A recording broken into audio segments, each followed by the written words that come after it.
How did I get here? Well, that's a long story.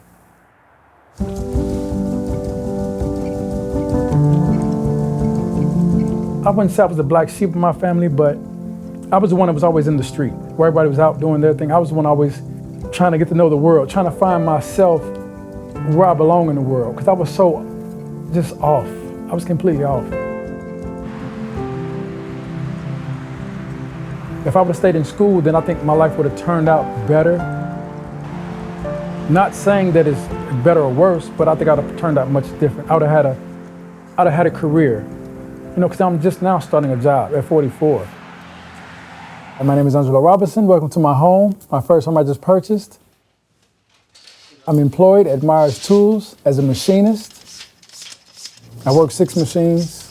I work 11 hours a day, and I enjoy it. I'm also in college, studying software engineering. I was born in Cincinnati. We moved to California when I was 6 years old. I had a rough life, gangs, surviving all my life pretty much. I didn't like hustling, but I had to eat, again, to survive. I helped feed my family also. I really didn't have no role model in the house. My mother was a single parent for some time. Hi, sweetheart. Hey, how you doing? I'm good. Love you. Love you too. What's up, man? What's up, Uncle? Oh, give me some, man. I didn't want to feel like a burden on my mother because she had 3 children. We stayed in an apartment that didn't have any furniture in it. It was an abandoned apartment. We was homeless for a while. The neighborhood that I lived in, it was drugs and guns and things like that, and I grew up in that neighborhood, and that's all I knew. When I turned 15, we moved back to Cincinnati. The things I was introduced there, I brought with me, and that's all I knew was selling drugs and, the street life. So yeah, I was down here. I was down at a place in Cincinnati selling drugs. I don't know what they're doing.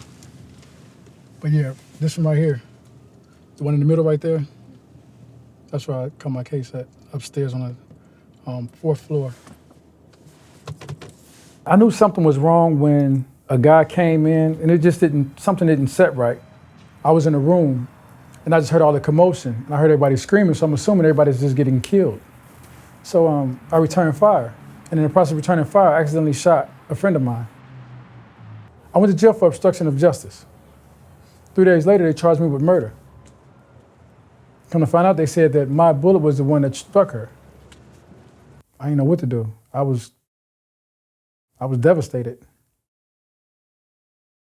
My prison life, 22 and a half years, it was rough. It was rough. The solitude was the rough part. Being away from my family and friends and people that, that I knew. And the first 5 years was kind of a blur, meaning it was about, I just got life. I just got 29 years to life in prison and my life is over with. There's no out. I didn't see no future. All I seen was prison.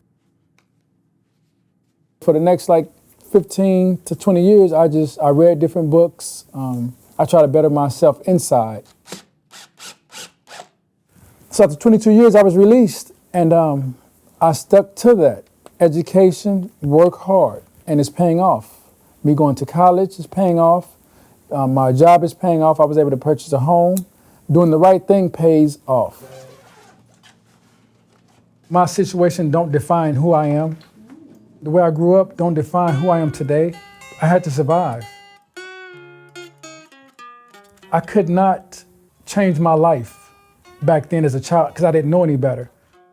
And I had to be someone else in order to be here today. I'm just enjoying life and I'm living every day for that day. I know there's many more to come, but I'm living in that day, in that moment. I laugh at myself driving down the street because I'm here. I'm alive. I'm not just surviving anymore. Now I'm actually living.